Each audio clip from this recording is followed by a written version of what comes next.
Hello, my friends from HHN Orlando. My goodness, on paper, this seems to be one of the strongest years yet. Strong IPs, really strong looking originals. Just got in for Stay and Scream. We're going to be starting our adventure here today with Terrifier. And because there's all of this construction here, as they're demolishing Rip Ride Rocket, we have to go like out and about for these things. Grave of Flesh and Terrifier is this way, and I think Five Nights at Freddy and WWE are actually that way, but we have to walk around the sound stages here. And as we walk around these sound stages, we have to introduce that we're joined once again by Jamie, visiting from California. And the weekend we are here is when her HHN is opening. Do you wish you were there, or you're happy you're here? I'm happy I'm here, but I also wish I was there. Most people are going actually to FNAF and the WWE lines because those open at 5:15. And this sign here, you may get wet. Yep, there is a wet path that I've heard will actually flood the house, and then they have to shut that section down. Or, as I heard with team member previews, they shut down the entire house early. Sometime around the 3 to 4 p.m. mark, they actually open this queue. But this queue doesn't not go into the house, so I'm curious to see like where it kind of goes from here. And I'll be making a separate guide for Stay and Scream to kind of get a better handle on when things are actually opening, because I've heard the FNAF one, even if you do Stay and Scream, you can still wait up to like 2 hours to do that one if you're not one of the first people in line. So Jamie, before we start this adventure, which of the houses, like give me your top 3 that you're excited for? Artista, Five Nights at Freddy's, I guess to an extent Terrifier. No, Jason. And for me, I'm most excited for El Artista, mainly because I love the set designer for that. He did the Goblin's Feast and Dead Man's Pier Winter's Wake, and some of my most favorite houses with the most details. After that, probably FNAF. I'm curious to see how that actually came together.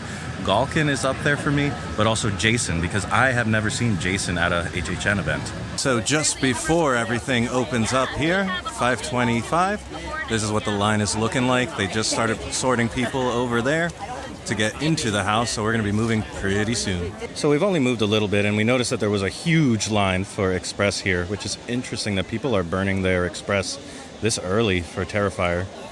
I don't know, but it is making this whole thing back up for us and probably extending our wait quite a bit. And I think we probably waited about an hour 15, including Stay and Scream. I think if we had gotten in line just a bit earlier, like 4:15 or so, we probably would have saved a little bit of time and been able to do Grave of Flesh. Grave of Flesh was probably at like a 35-minute wait. I didn't want to wait that long because all the stuff in the back corner was at a low wait. So we quickly did El Artista, and then now we're heading on over to the back corner by Men in Black, where there's 4 other mazes, and the general public that came in at 6 have not gotten here yet. But first, let's talk about Terrifier. What a great house. Oh my gosh. I didn't expect it to be that fun. And it has a similar rhythm as like ones where with like Michael Myers and stuff like that, with like a slasher. But because he's so animated, you want to go that way? Yeah, okay. Because he's so animated, it gives the maze like a different energy entirely. Terrifier was great. I had a good time in there. I don't know. I feel like we've had such a strong start to the evening. I'm a little nervous for these later houses because they have a lot to live up to right now. That's true. And then the El Artista, which I had a lot of expectations going into that one, and the way that whole thing was detailed, so impressive to me. The scares were great. The only thing I am disappointed by was that there was a zipline scare that we didn't get to see. But otherwise, 3 and 10 out of 10. El Artista, favorite house so far. And bar is high. And we've made it back here. We have Galkn at a 35-minute wait and Fallout at a 25. And here we are heading into Fallout. I'm really curious. I enjoyed the show. I love the games. And this one, not big on my hype list because I just don't know how they're going to pull this off exactly. That was, I mean, it's not the scariest, but I think for as good a house that you can make out of Fallout, that was it. And I think the scare actors themselves say it right there.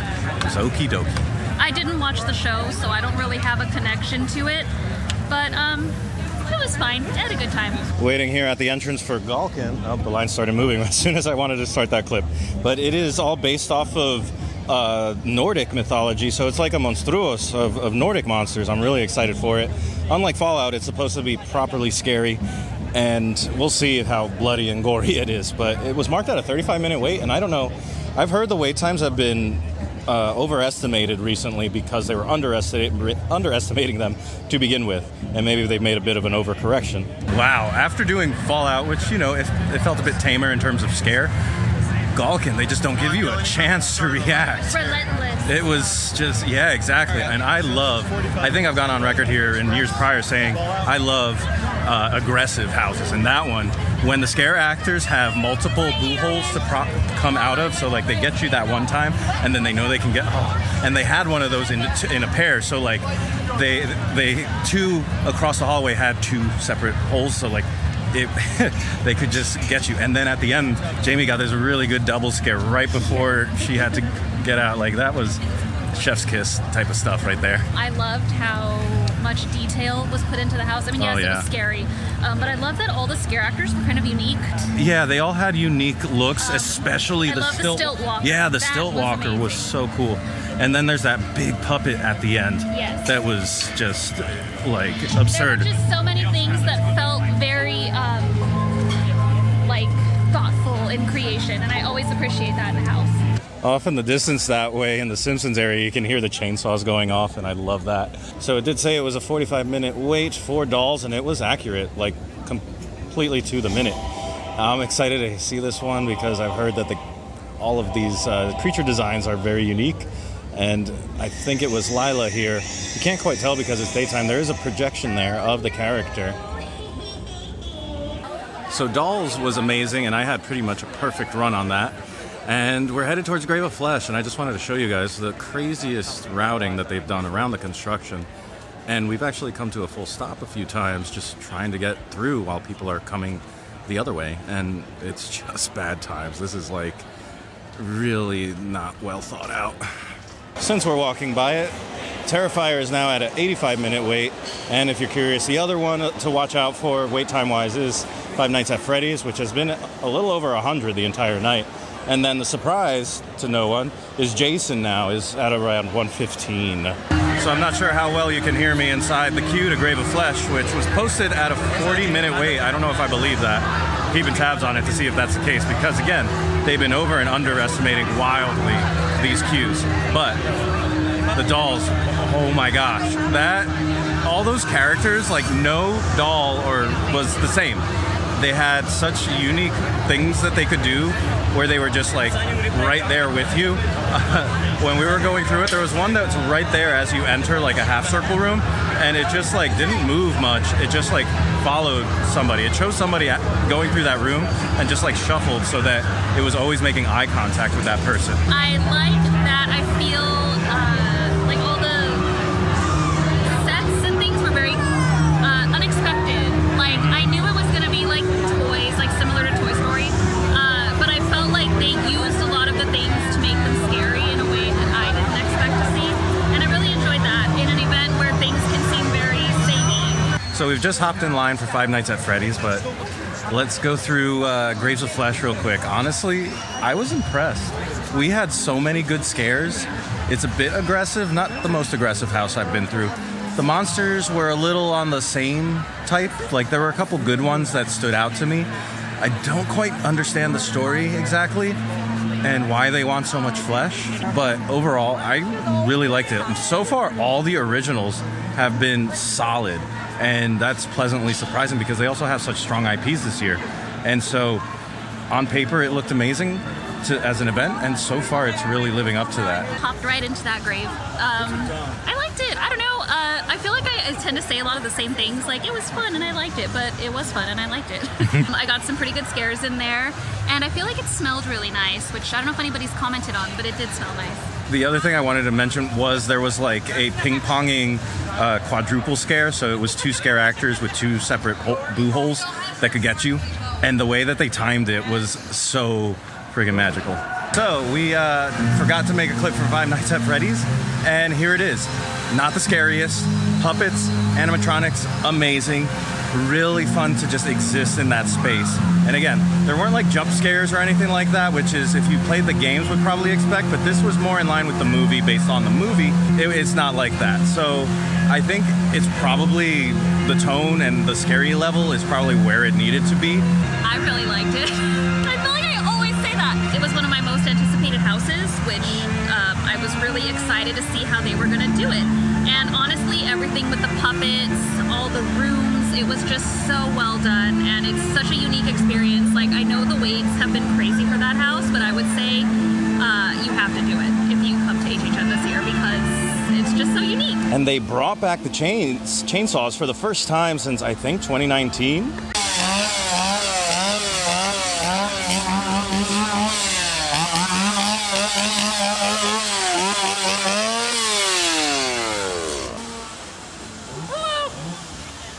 Pop.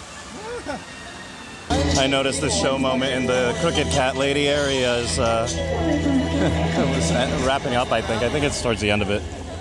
That was cool. Oh, I didn't know this was a thing. Hello.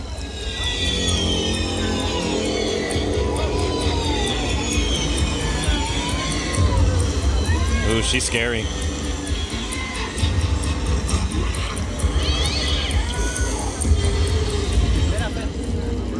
Soon. I said soon. If I find a view that feels right. Oh no. To the rescue. Into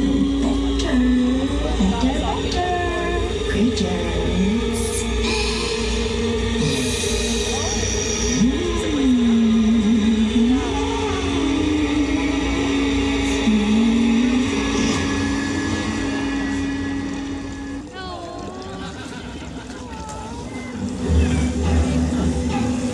I didn't realize that was an awe moment, but the crowd entirely did.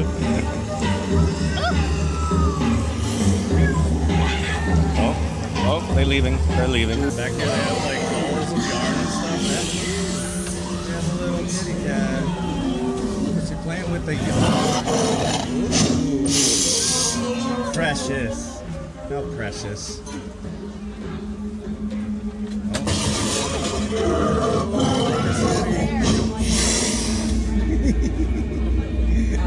Ooh, I like that. Oh my goodness. My favorite thing ever is that they brought back the pumpkins from Trick or Treat. Holy smokes.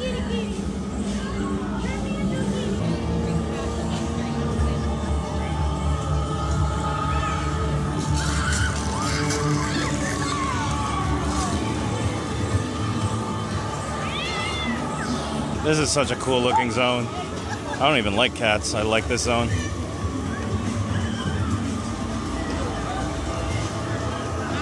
So it looks like they're all being like transformed into cats, and then they're like in different states of being turned into a cat.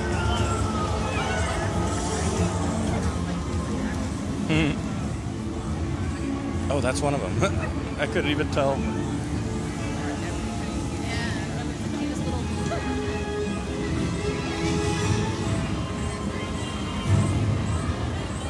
All right, I guess that wraps up that zone. That is a great zone. I'm gonna circle back and take some photos in there or something. It's so interesting now this year to have something happening at Mel's Die-In. They put out merch and everything. It's like really cool, but I don't know if it's like, would you call it a scare zone, or I guess they're calling it an experience, which I don't know. But then Masquerade's up ahead. I think we'll do a little wandering through Mel's here. Where are these zombies? I heard there were zombie hops or zombies on roller skates or something. Oh, that looks so cool. Oh, there goes one.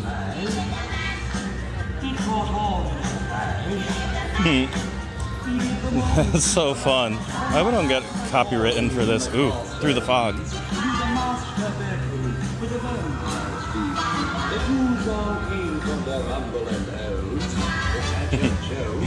Isn't this cool? Not too many of them right now. I don't know. It's cool. I recognize some of them from the parade, the mega movie parade, because of the trolls in there, I think. Oh, there they go.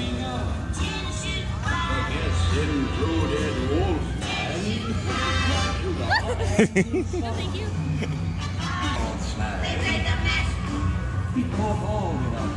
Oh, interesting. They put a photographer here to do like their little photo ops and stuff. So that was a lot of fun. And now we get into the real spookiness here at Masquerade. Oh yeah.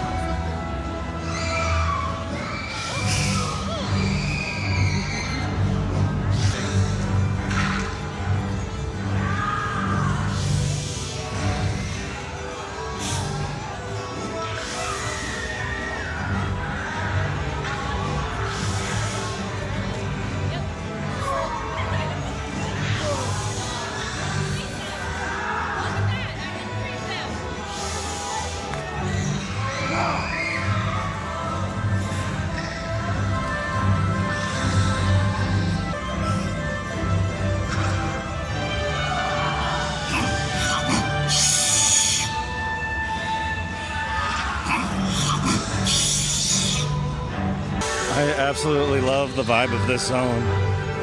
Oh my goodness. Oh, there she goes again. These stilt walkers are amazing, and I really missed having stilts because there were none last year.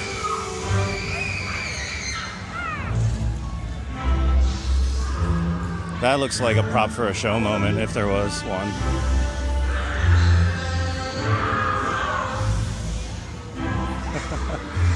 This is so cool. Yeah, we gotta hang out in here.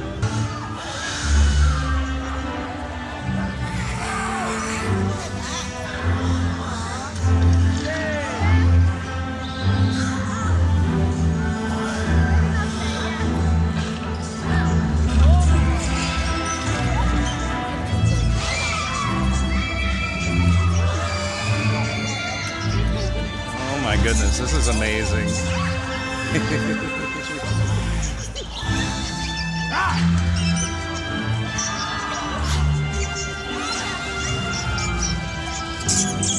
I love this. They're so interactive, energetic, and the vibe is amazing. That music that they got in the background, like waltzy stuff, is so good. Yeah, so far this is my favorite zone. What do you think? I like it. Oh yeah, the costumes are amazing. The scare actors are having a lot of fun with it, you can tell. So I really love this one. Yeah, this is probably one of the best that have been in this area in Hollywood too. And honestly, not to take away from Masquerade, but also respect to Crooked Lane for really making what was once a kind of like just walk-through area of Central Park. Really did something by extending into like the DreamWorks area. And because we did Say and Scream, we haven't actually gone to the front of the park. There's I guess a gargoyle and his friend. Okay, there's a lot of gargoyles this year. I don't know how I feel about that theme because they didn't really emphasize the gothicness. They just kind of did gargoyles and that was it, like on their merch and everything. But weirdly, they have green today. So yeah, I'm really wondering about this green. It was blue all last weekend, and then yeah, I don't know how I feel about that.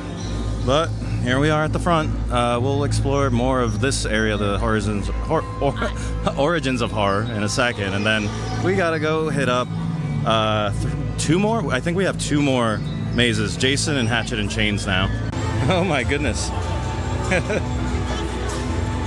I really need to see this crow. It's not quite like the ones at Hollywood, but still very cool. Ooh, fancy.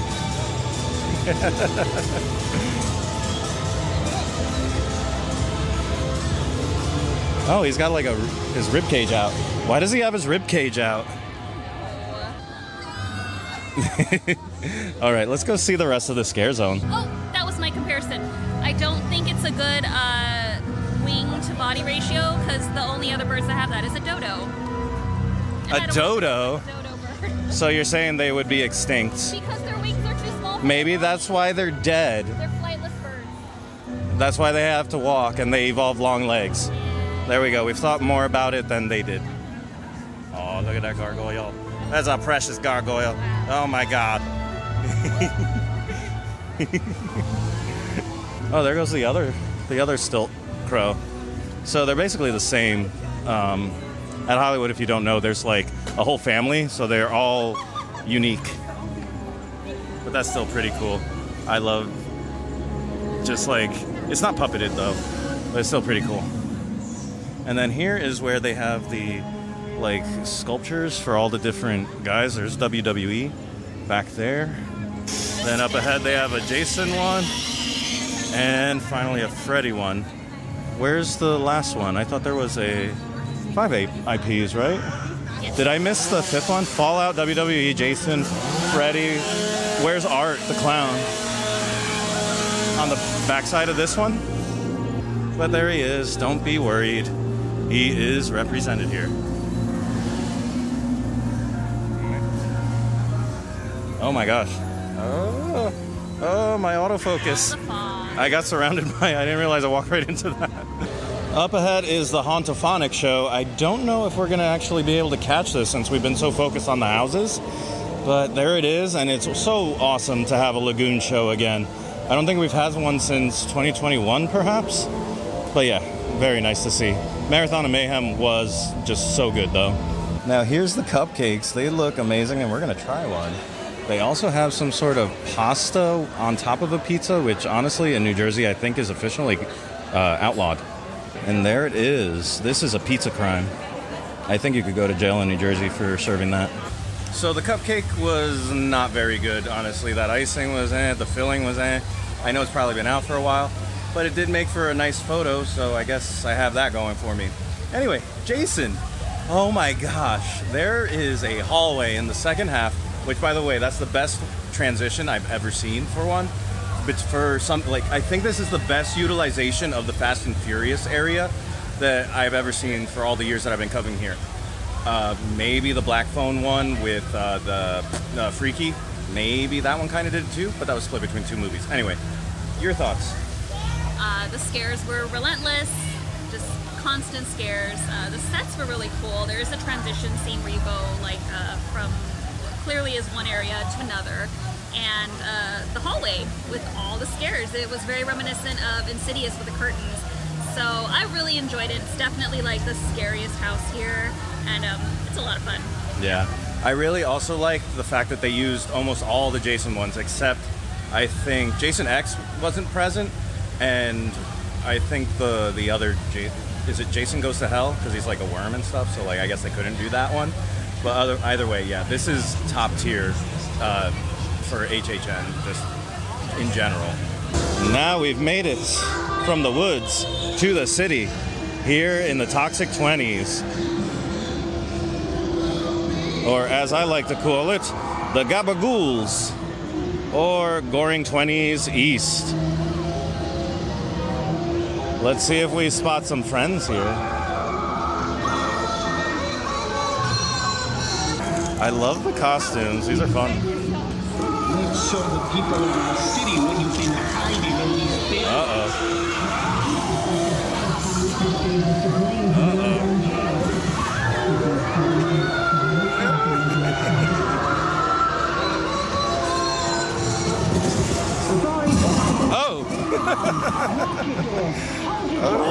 Oh, you look great. Oh boy.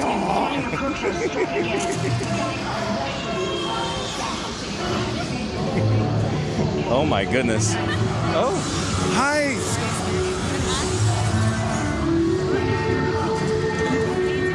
Good. Have a button. Yes, a button. So it is pretty dark in here. Everybody loves scaring Jamie for some reason. I don't know what it is about her, but they do. Oh, here we go again. Run, Jamie, run. They love you. They love you so. Oh. What's this? Oh my. So apparently whatever this toxin was also affected the plants?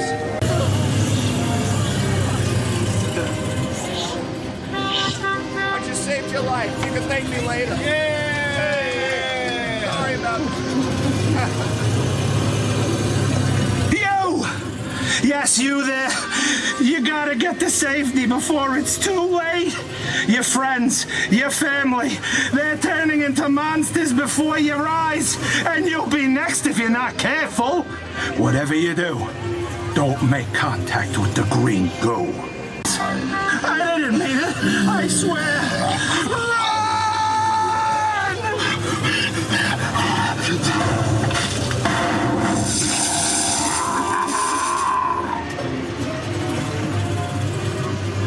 It's been overwhelming trying to control the city tonight. All I had was a frying pan earlier. Yeah, this, the car crash, all these mutants running about, and these rats, so. There's a lot of big rats in this area. Yeah. Oh my god, there goes one. Oh, you better watch out. Yeah, I'm trying out here. See that? More news. So the last place we're visiting here, there's not a scare zone per se, but a dance zone. Club Horror.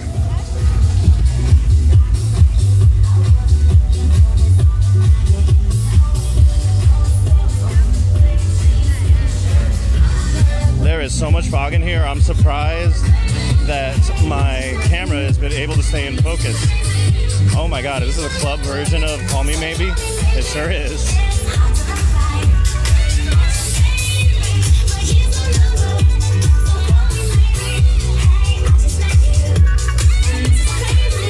Oh, the wind is carrying away all her fog.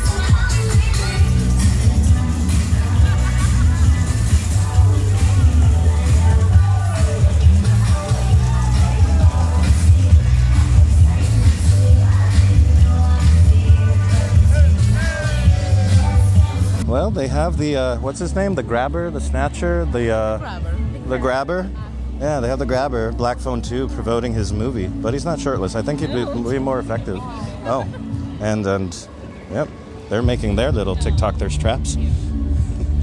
How you doing? You're just a thirst trap machine over here. I heard the ladies over there that are dancing, they wanted to say hi, so I'm just relaying that message, and now I'm going to back away slowly. All right, bye. All right, so we explored all of the scare zones and stuff. Forgot to bring up the last two houses that we did. So first up, we'll talk about WWE Wyatt Sicks. I will say that it seems to be the most polarizing one. It had the lowest weights today, but layout-wise and stuff, it's a really cool concept for those that are fans of WWE and the Wyatt Sicks. So I think that's a strong and unique qualifier to have, although I think the Venn diagram of overlap with people who are fans of WWE and HHN is fairly large, so I feel like that's still going to have its fair share of fans. I think people are being a little harsh comparing it to being this year's Chucky. It certainly wasn't that. I think there were a lot of strong scares in it. I think, again, if you're a fan, I'm sure this probably had some like emotional connection and meaning to it. I know there is a lot of backstory involved with this particular group. For me, though, I didn't really know what was going on. There was some effective scares. I just, I felt no connection to the source material, so it's hard for me to be excited for it. And then lastly is Hatchet Chains, which I personally really enjoyed. I'm a sucker for westerns and stuff, and I think they pulled that theme off really well. There were a lot of really cool scares in there. It was pretty dang aggressive, which I like. There's a moment or a scene with a train that really caught my attention, but there was a smell also that really caught my attention, and it wasn't a pleasant one, sadly.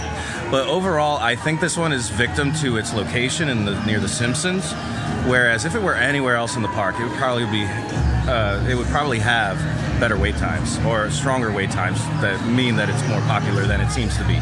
Yeah, the same. It definitely feels like an outlier by itself compared to the rest of the park.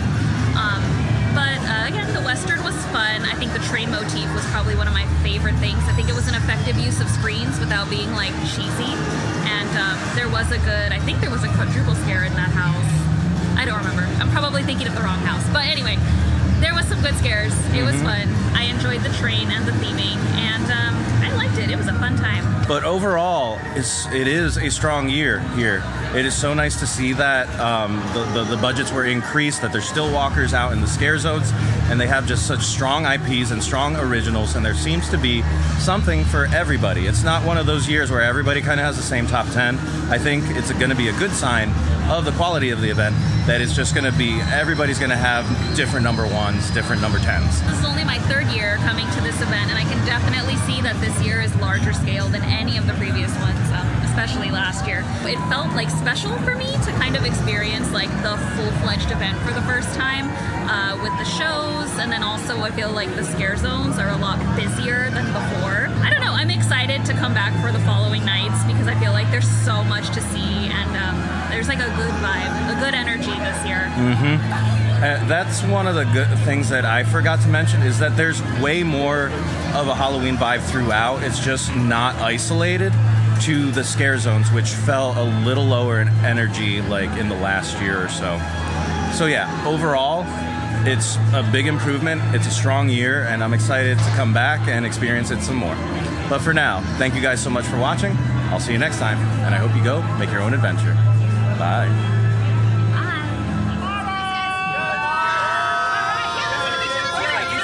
HHN! HHN! HHN! HHN! HHN! HHN!